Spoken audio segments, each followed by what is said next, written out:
All right, we are 3-0 in our last three crowd pleaser teasers on Pt.2.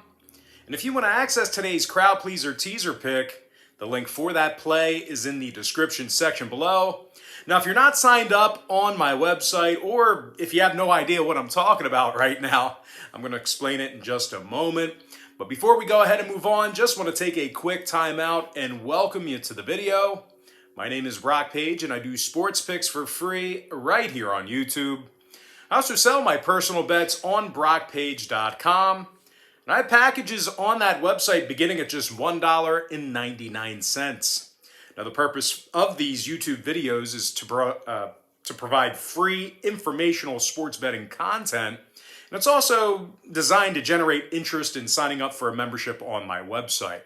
Now, you may be wondering what the difference is between what I do here on YouTube and what I do on my webpage. Well, it's a great question, and I'm going to answer it. What I do here on YouTube is I'll handicap the entire slate of games in any given sport, side and total. And what I do on my website is, well, I actually share with you which one of those free picks on my channel that I'm actually betting on personally. But with that, guys, let's go ahead and dive into some free content. Welcome to our part 2 video here. We're going to cover a couple of the later games. Love you. Love you. So let's go ahead and begin. We're going to start with LSU versus South Carolina. And that's going to be a 3:30 p.m. Eastern tip-off on Saturday, February 19th, 2022. LSU's -4.5 with a total at 140. But despite being favored in this one, LSU's had one heck of a time scoring on the road this year. The Tigers are averaging only 65 points a game, and they're shooting just 39% from the field in that same category. And when it comes to the win-loss column, well, LSU's taken the loss in 5 out of their last 7 road games. They're taking on a South Carolina team who covered the point spread in 6 out of their last 8 themselves, and they played some really good basketball at home. As a matter of fact, the Gamecocks are averaging nearly 76 points a game in front of their home fans. And they're led by Eric Stevenson, who's averaging nearly a dozen points a game, along with 4 boards and a couple assists. Now, Stevenson's also making a staggering 98% of his free throws. Meanwhile, James Reese V, he's averaging double-digit points a game himself, along with 2 boards and a couple assists as well. Now, South Carolina is also amongst the better teams in the SEC in offensive rebounding per game. When it comes to the total in this one, South Carolina saw unders recently with Vanderbilt, Arkansas, and Florida. Meanwhile, LSU's 65% to the under for the entire season themselves. I'm going to lean towards South Carolina plus 4.5 and the under 140. Next matchup, it is going to be North Carolina versus Virginia Tech. That's going to be a 4 o'clock Eastern start time. Virginia Tech's -4.5 with the total at 145. Now, the Hokies are on a 6-game winning streak. And they also find themselves 10-3 straight up in Blacksburg this year. Now, Virginia Tech's been nearly impossible to score against on their home court. They're allowing only 59 points a game in front of their home fans. They're also limiting their competition to just 40% shooting from the field there. Now, scoring-wise, Kaveh Aluma is averaging over 15.5 points per contest, along with 6 rebounds. Meanwhile, Hunter Couture, he's drilling over 45% of his three-pointers. He's also averaging double-digit points a game. And speaking of shooting the 3-ball, well, there's really not many out there who do it better than the Hokies. Virginia Tech's currently in the top 3 in the nation in offensive 3-point percentage. If these guys get hot, they can be dangerous, and they can rack up a lot of points on you really, really quick. Now, they're taking on a Tar Heel team who failed to cover in 3 out of their last 4, and they also allow an insane amount of points when traveling. The Tar Heels are giving up nearly 83 points a game on the road, and they're letting their opponents knock down 41% of their three-pointers against them in that same category. Now, total-wise, UNC's 6-2 to the over as the official road team. They're also 9-2 to the over in all of their contests away from home. So that includes road games and neutral site games. Meanwhile, Virginia Tech, they saw 6 out of their last 9 get over the line themselves. I'm going to lean toward Virginia Tech -4.5 in the over 145. Next matchup, it is going to be Northwestern versus Minnesota, 4 o'clock Eastern tip-off. Northwestern's -3.5 with the total at 136. But despite being favored on the road here, Northwestern took the loss in 6 out of their last 9 ball games, and they also have a losing record on the road. Now, when it comes to defending the 3-ball, there's really not many out there who do it worse than Northwestern. The Cats are allowing their opponents to make 42% of their 3-pointers against them when they travel. Now, they're taking on a Minnesota team who's amongst the better 3-point shooting teams in the Big Ten themselves. The Gophers also have a winning record at home, and they got the W in 6 out of their last 10 head-to-head meetings with Northwestern. Now, scoring-wise, Jamison Battles averaging over 16 points a game, along with 6 rebounds. Meanwhile, Peyton Willis is draining 42% of his 3 balls and also scores over 15.5 points a game. Now, total-wise, Minnesota saw overs recently with the likes of Penn State, Purdue, and Rutgers. Meanwhile, Northwestern, on the other side of things, they saw overs recently with Nebraska, Rutgers, and Michigan themselves.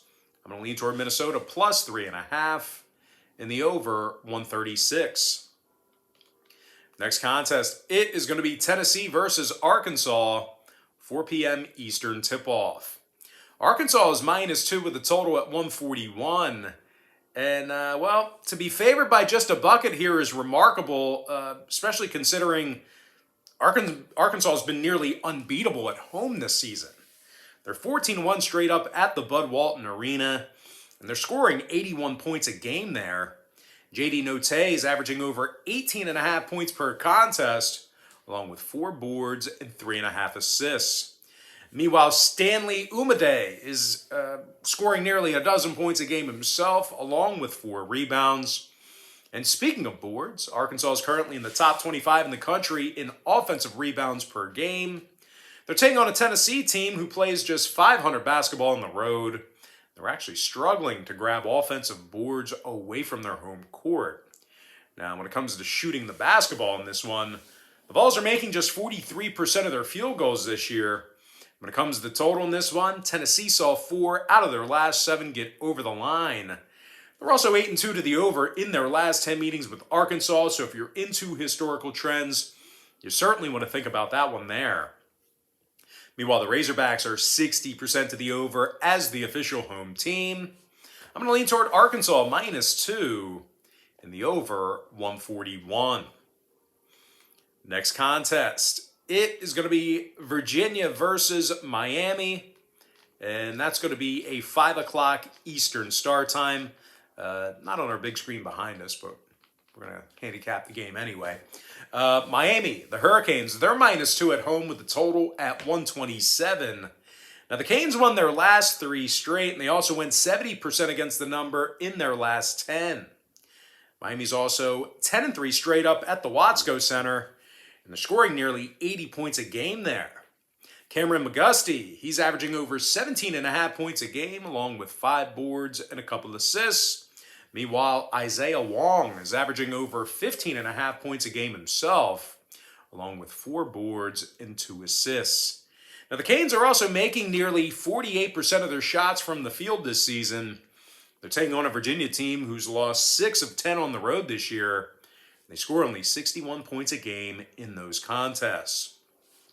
Now, when it comes to shooting the 3-ball, well, they've actually been little threat shooting from beyond the arc as well. They're making just 29% of their 3-pointers this season on the road. Now, total-wise, Virginia did go 60% to the over away from home this season. Meanwhile, Miami's 8-5 to the over in front of their home crowd. I'm going to lean toward Miami -2 in the over 127. All right, next matchup, it is going to be Texas A&M versus Vanderbilt, 6 o'clock Eastern start time. Vandy is -4 with a total at 135. Now, the Commodores have been really good at covering the point spread here recently. They're actually 5-0 against the spread in their last 5 straight. And they're also limiting their competition to just 29% shooting from 3-land at home. As a matter of fact, the Commodores play, when the Commodores play at Memorial Gym, they're allowing only 64 points a game. Now, when it comes to offensive production here, Scottie Pippen is averaging nearly 20 points a game, along with 3 boards and 3 assists. Meanwhile, Miles Stute is making 44% of his shots from downtown. They're taking on a Texas A&M team who lost 8 out of their last 9. They're scoring only 69 points a game in their travels. Now, total-wise, 5 out of Texas A&M's last 7 on the road got over the line. As a matter of fact, these guys are currently 68% to the over for the entire season. Meanwhile, I keep wanting to say Vancouver. Vanderbilt saw their last 6 straight contests get over the posted number themselves. I'm going to lean toward Vandy -4 in the over 153. Next contest I have for you, it is going to be Utah versus Cal. That's going to be a 6 o'clock Eastern start time. Utah is -2 on the road, totals 133.5. But despite being favored in this one, the Utes have actually been terrible on the road this season. They got the W in only 2 out of 11 contests when traveling, and they also allowed 75 points a game during that stretch. Now, when it comes to offensive production in this one, Utah's making only 40% of their field goals on the road. They're taking on a Cal team who has a winning record at home this year, and they're limiting their competition to just 31% shooting from 3-land. And equally as good, Cal's giving up only 66 points a game in the Haas Pavilion. Now, scoring-wise, Jordan Shepard is averaging 14 points a game along with 2 boards and a couple assists. Meanwhile, Andre Kelly is averaging 13 points a game himself, along with 8 rebounds. Now, total-wise, Cal saw unders recently with the likes of Oregon State and Stanford. Meanwhile, Utah saw unders recently with Stanford, Washington State, and UCLA. I'm going to lean toward Cal +2 in the under 133.5.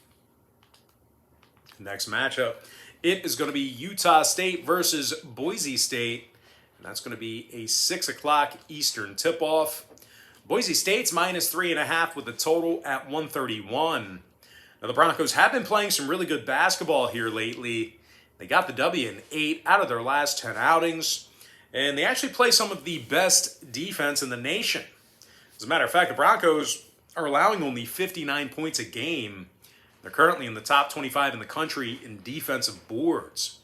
Abu Kijab is scoring over 13.5 points per contest, along with 6 boards and a couple assists. Meanwhile, Marcus Shaver, he's scoring 13 points a game himself, along with 3 boards and a pair of assists. The Broncos have won 10 games already in front of their home crowd. They're taking on a Utah State team who lost 6 out of their last 9 on the road, and they're actually giving up 73 points a game when traveling. Now, when it comes to covering the point spread, the Aggies actually got the job done against the number in only 33% of their road games this year. When it comes to the total in this one, Utah State saw their last 5 straight get over the line. They're also 10-4 to the over in their contests away from home. Meanwhile, Boise State, on the other side of things, they saw their last 6 straight get over the posted number themselves. I'm going to lean toward Boise State -3.5 in the over 131. All right, next contest I have for you, it is going to be Colorado State versus UNLV, and that's going to be an 8 o'clock Eastern tip-off. Colorado State's -4.5 with the total at 142. Now, the Rams are on a 5-game winning streak. They covered the point spread in 6 out of their last 9. Now, the Rams have been exceptional on the offensive end of the court. They're scoring nearly 76 points a game when traveling. And they're also in the top 5 in the country in shooting from the field. David Roddy's drilling 47% of his three-pointers. He's also scoring just about 20 points a game. Meanwhile, John Tanji is making 43% of his shots from downtown. And in addition to that, he's also scoring double-digit points per contest. Now, when it comes to shooting the basketball from the stripe, Colorado State's actually in the top 10 in the country in offensive free throw percentage. They're taking on a UNLV team who's given up over 75 points a game in their last 10 meetings with the Rams. So if you're into historical trends, once again, you certainly want to think about that one there. Now, the Rebels have also had a real tough time grabbing defensive boards this year at home. When it comes to the total in this one, UNLV's 11-5 to the under in front of their own fans. Meanwhile, Colorado State saw 3 out of their last 5 fall under the posted total themselves. I'm going to lean toward Colorado State minus 4.5 and the under 142. Next matchup, it is going to be DePaul versus Seton Hall. And that's going to be an 8 o'clock Eastern start time. Seton Hall is minus 8.5, totals 139. The Pirates are 10-3 straight up at home this year, and they average 79 points a game in those contests. Jared Roden scoring over 15 points a game along with 6 rebounds. Meanwhile, Miles Cale, he's also averaging just about double-digit points a game along with 3 boards. Now, they're taking on a DePaul team who scores just 65 points a game when traveling. They're making only 29% of their three-pointers in that very same category. As a matter of fact, the Blue Demons are winning only 33% of their contests away from home this year. When it comes to the total in this one, 3 out of DePaul's last 4 got over the posted number. They're also 7-3 to the over in their last 10 meetings with Seton Hall. So if you're into historical trends, plenty of overs to go around. Meanwhile, the Pirates, on the other side of things, they average 78 points a game in their last 10 head-to-head meetings with DePaul. Now, Seton Hall also saw overs more recently with the likes of Villanova, Xavier, and this very DePaul team. I'm going to lean towards Seton Hall minus 8.5 and the over 139. All right, next contest should be a good one. I'm talking about Kansas versus West Virginia, 8 p.m. Eastern tip-off. Kansas is minus 5 with the total at 146.5. As tough as it is to, get the win in Morgantown, I actually do think the Jayhawks should be able to get the job done in this spot here. They got the W in 5 out of their last 7 road games, and they've really had West Virginia's number in recent meetings. They're actually 8-2 straight up in their last 10 games against the Mountaineers, and they covered the number in 70% of those contests. Ochai Agbaji is scoring just about 20 points a game. He's also drilling over 43% of his three-pointers. Meanwhile, Christian Braun is scoring 15 points a game himself, along with 5 boards and 3 assists. And speaking of boards, the Jayhawks are currently in the top 5 in the nation in defensive rebounding on the road. They're taking on a West Virginia team who got the W in only 1 ball game since January 11th. Now, West Virginia also failed to cover in 10 out of their last 13, and they're making just 41% of their field goals this year. Now, total-wise, Kansas saw 4 out of their last 6 fall under the line. They've also limited West Virginia to just 64 points a game in their last 10 meetings. I'm going to lean toward Kansas minus 5 and the under 146.5. Next matchup, it is going to be BYU versus St. Mary's, 10 o'clock Eastern start time. St. Mary's is minus 6 with a total at 134.5. Now, the Gales are still undefeated at home this season. They're 14-0 straight up at the University Credit Union Pavilion, and they covered the point spread in 77% of those contests. Matthias Tass is scoring over 12.5 points per game, along with 6 rebounds and 2 assists. Meanwhile, Tommy Cush is dropping 45% of his 3 balls. He's also averaging double-digit points a game. Now, defensively, well, there's really not many teams in Division I who do it better than St. Mary's. They're allowing just 57 points a game at home. They're also in the top 15 in defensive boards. Now, they're taking on a BYU team who failed to cover in their last 8 straight. And they're also covering in only 40% of their road games. When it comes to defensive play in this one, the Cougs are giving up nearly 73 points a game on the road. That was really fast. Was there a big line there? Wow. The line. I went right in and right out. Right in, right out. That's great. I think I just said this already, but I'll reiterate it. Defensively, The Cougs are giving up nearly 73 points a game on the road. When it comes to the total in this one, BYU is 80% to the over as the official road team this year. Meanwhile, St. Mary's saw 9 out of their last 13 get over the line themselves. I'm going to lean towards St. Mary's -6 and the over 134.5. Next matchup, it is going to be Colorado versus Stanford. 10 o'clock Eastern tip-off. Stanford's -2.5, totals 135. And as good as the Cardinal has been here at the Maples Pavilion this year, they lost 3 out of their last 4 ball games, and they averaged only 65 points a game during that span. Now, when it comes to offensive play in this one, well, scoring with the basketball really hasn't been their strong. Thank you. Really hasn't been their strong suit. Stanford's averaging only 67 points a game. They covered the point spread in just 35% of their home games this year. Now they're taking on a Colorado team who's on a 4-game winning streak themselves. And they successfully covered the number in all 4 of those victories. Now the Buffs also won 8 out of their last 10 meetings with Stanford. And they successfully covered the point spread 7 times during that stretch.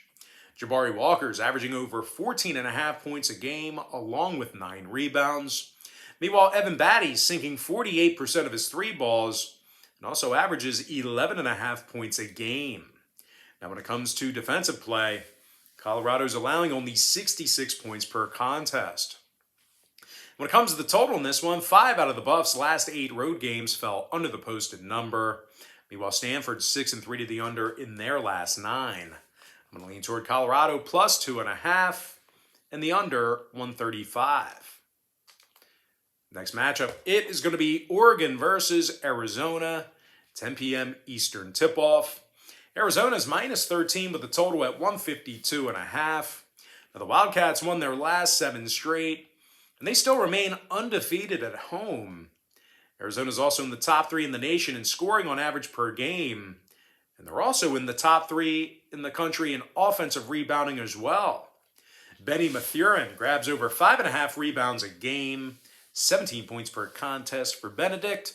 Meanwhile, Azzi Tubelis is scoring 15 points a game himself, along with 6 rebounds and 2.5 assists.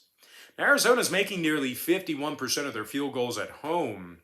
Meanwhile, defensively on the other end of the court, the Wildcats are actually holding their opponents to just 35% shooting from the field at home. That is incredible. Now they're taking on an Oregon team who failed to cover in their last 5 straight, and they do a lackluster job of grabbing offensive rebounds. They're also covering in just 27% of their contests away from their home court. This could potentially be a really miserable evening for the Ducks. Now total-wise, Oregon's 6-1 to the over as the official road team. They're also 70% to the over in their last 10 meetings with Arizona. Meanwhile, the Wildcats on the other side of things, they saw overs recently with Washington, Arizona State, and Cal. I'm going to lean toward Arizona -13 and the over 152.5. And with that, guys, we're going to jump into our next and final matchup. It is going to be San Diego State versus Fresno State. And that's going to be a 10 p.m. Eastern tip-off. San Diego State is -2 with the total at 117. But despite being favored by a basket on the road here, the Aztecs have actually lost more games than they've won when traveling. Now, San Diego State's been pretty anemic on the offensive end of the court. They're scoring only 61 points a game on the road. And they're making a piddly 25% of their three-pointers in that same category. They're taking on a Fresno team who plays some of the best defense in college basketball. They allow only 56 points a game at home. And they're also in the top 20 in the nation in defensive boards. Now, scoring-wise, Orlando Robinson is averaging 18 points per contest, along with 8 rebounds and a couple of assists. Meanwhile, Anthony Holland, he's making nearly 43% of his three-pointers and also averages just about double-digit points a game. Now, the Bulldogs are currently 10-3 straight up on their home court this year. When it comes to the total in this one, Fresno's 8-4 to the under at the Save Mart Center. As a matter of fact, these guys have gone 63% to the under for the entire season at any location. Meanwhile, San Diego State, they saw unders recently with the likes of Nevada, Colorado State, and New Mexico. I'm going to lean toward Fresno State +2 and the under 117. With that, guys, that's going to do it for me. Don't forget to check me out on Pt.2. If you guys do end up getting a membership here today on my website, just keep in mind you're going to get billed the day you sign up and then the first of every month following that. I always tell folks in every single video, the earlier in the month you sign up, the better. And guys, if you want to get access to every single pick that I give out on that website, you're going to want to think about signing up for my board member tier package. But most importantly, guys, got to thank you for joining me right here on YouTube. Really hope you enjoyed all this great free content, all this great free information. And with that said, guys, happy Saturday to you. Best of luck to you. And I look forward to seeing you later on today on my website at brockpage.com.